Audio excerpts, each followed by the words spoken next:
One of the events that Tinubu held while rounding up his one-week official state visit in China was a meeting he held with Nigerians living in China. The country is going through a very strong phase of reform, and this reform is taking a very bold and hard decision.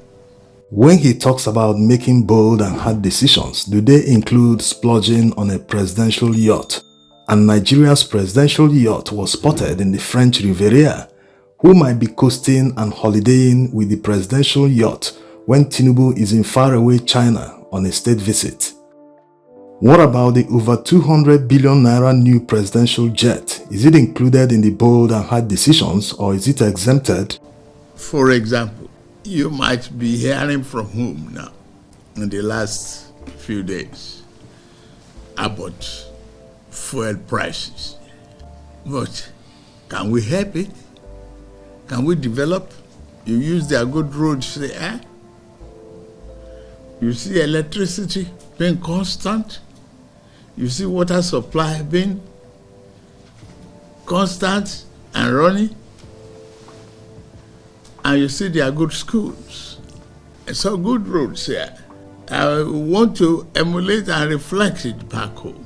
Now, this is the big one. He's trying to justify the new petrol price increase and using China to justify why they need more money in order to develop infrastructure in Nigeria. First of all, China didn't develop this way, but we'll come back to that in a moment.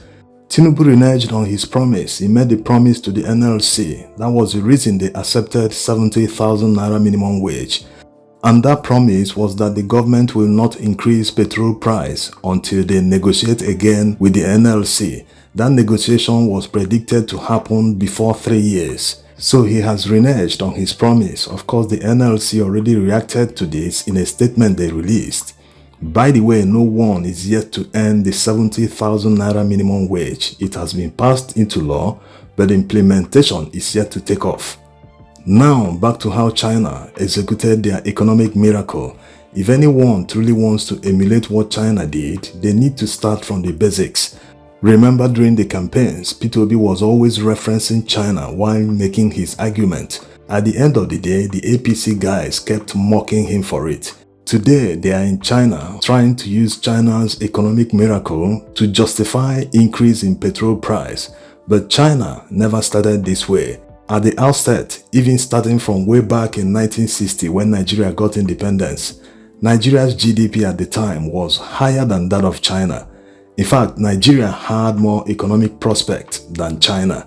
This held true till about 1981 when China started picking up.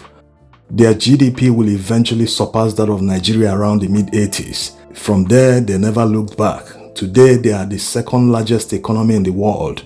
Besides, that time they overtook Nigeria was when Nigeria was suffering from the effects of SAP, another IMF policy that IBB regime at the time introduced to Nigeria's economy. Now, before we see the details about how China did their economic miracle and their humble beginnings, there's a stark difference from what Tinubu is implementing in Nigeria compared to what China is implementing. Despite the fact that China is the second largest economy in the world, their currency, the yuan, is still not floated. It is controlled by the government. They regulate the exchange rate. Why is it important to them? It is very important because they are an export-oriented economy. China is the world's factory. Of course, that is changing. Many companies are now looking elsewhere to manufacture their products. Countries like Vietnam, India are the major beneficiaries. The two major reasons these companies are diversifying away from China is because of, one, geopolitics. The second being that wages are increasing in China. The main reason Western companies came to China to manufacture their products in the first place was to take advantage of cheap labor. And the Chinese have become so prosperous that their wages have increased. The middle class is so large, one of the largest in the world. So that's why they are looking elsewhere, where wages are still very low compared to Western countries. By 1960, the Chinese economy was mostly agro-based, just like that of Nigeria. It was after the discovery of oil in Nigeria that our economy diversified. The Chinese also had a plan by 1960. By 1970, that their plan was already in motion and it will eventually take off the next decade. By the late 80s, they were already on a trajectory to where they are today. In order to force their country to learn how to manufacture all products, they had to ban imports into their country. The only imports that were allowed were samples of products, which was controlled by the government. They brought in these samples and reverse engineered them to learn how it worked. And from there, they started manufacturing them. Remember in the 80s in Nigeria, Nigerians used to mock products from Taiwan. At that time, people felt that even products made in Aba were better than the ones imported from Taiwan. And because the Chinese at the time didn't have any major brand that is known around the world, like Mercedes, Ford, and other major brands, they started emulating these products in order to penetrate the international market. In the 80s, most of the brand new cars sold in Nigeria were European brands. We had the Peugeot, Mercedes, and all the Volkswagen brands, Santana and the rest. Most of the car parts also came from Germany and France, European countries. But towards the late 80s, some people had already started importing car parts from Taiwan and China. And these car parts were a copy of the original brands from Germany. They worked, but not as efficient as the original. So this was why the European companies started moving to Asia and China. They saw it as the only way to stop the piracy of their products because that time China didn't even belong to World Trade Organization. And while protecting their intellectual property, they also took advantage of Chinese cheap labor. China immediately jumped at it. Products they've been trying hard to copy and emulate, even in some cases through espionage. These companies are now bringing it into their country to manufacture them. What's not to like? These companies didn't only create employment for their people, which was needed at the time because there was massive poverty, they also now had access to their intellectual property. Yes, the Chinese went ahead and introduced new policies for foreign investors that forced them to share the intellectual property and designs of their products with local partners. It's still in operation till today. So this was how the Chinese went from an agro-based economy to a high-tech world-class economy, the second most largest economy in the world today. Can Nigeria do it? Yes, it's doable in Nigeria.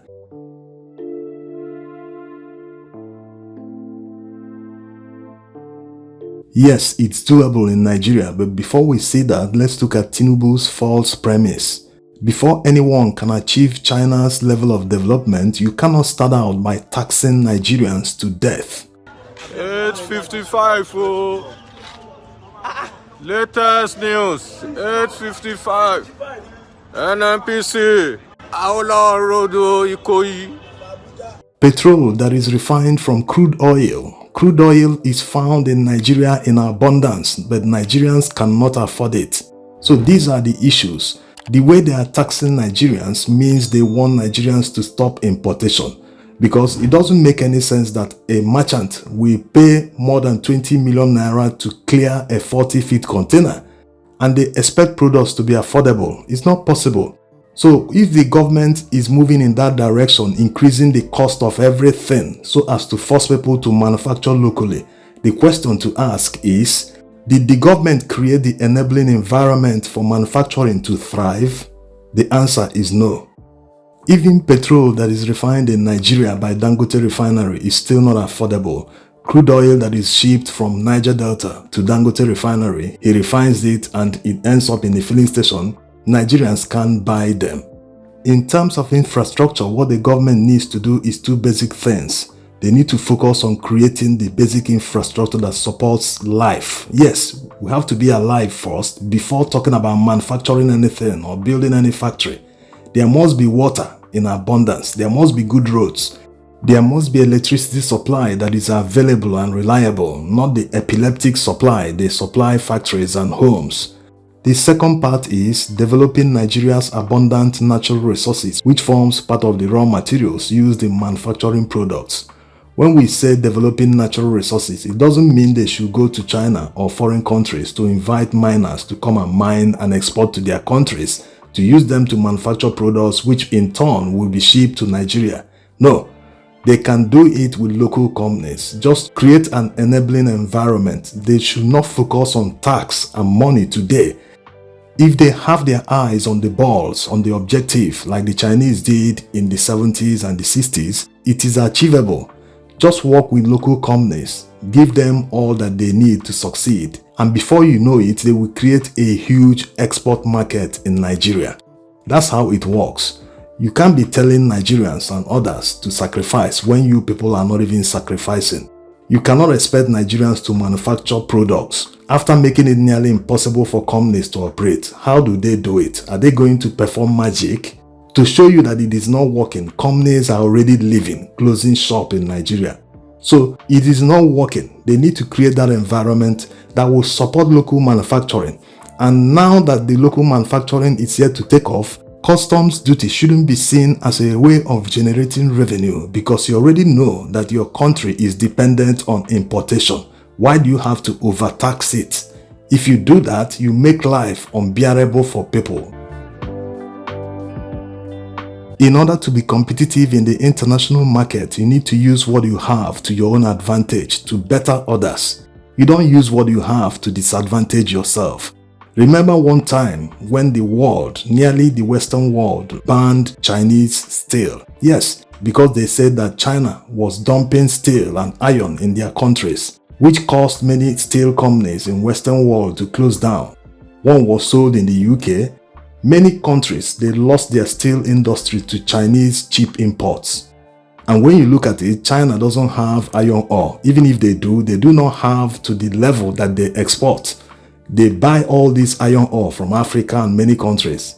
A country that buys iron ore from other countries is still able to beat other markets. So imagine if you are able to use that iron ore yourself. You will beat everyone if you do all the right things. Now, coming back to the comparative advantage that Nigeria has over China and other Southeast Asian countries, it is the geographical proximity we have to two major markets in the world, the American market and the European market. These markets buy products that are worth trillions of dollars annually. So the proximity alone, no one can beat Nigeria if Nigeria gets their act together.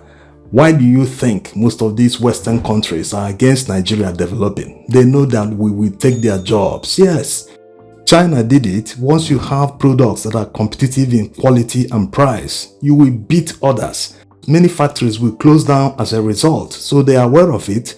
Dangote refinery alone will cause many refineries in Europe to close down. It will happen. So Nigerian leaders should stop wasting our time. All these are very simple to implement. It can be achieved. But instead of doing that, they are implementing policies that are at the advantage of other countries. How can it be? Thanks for watching.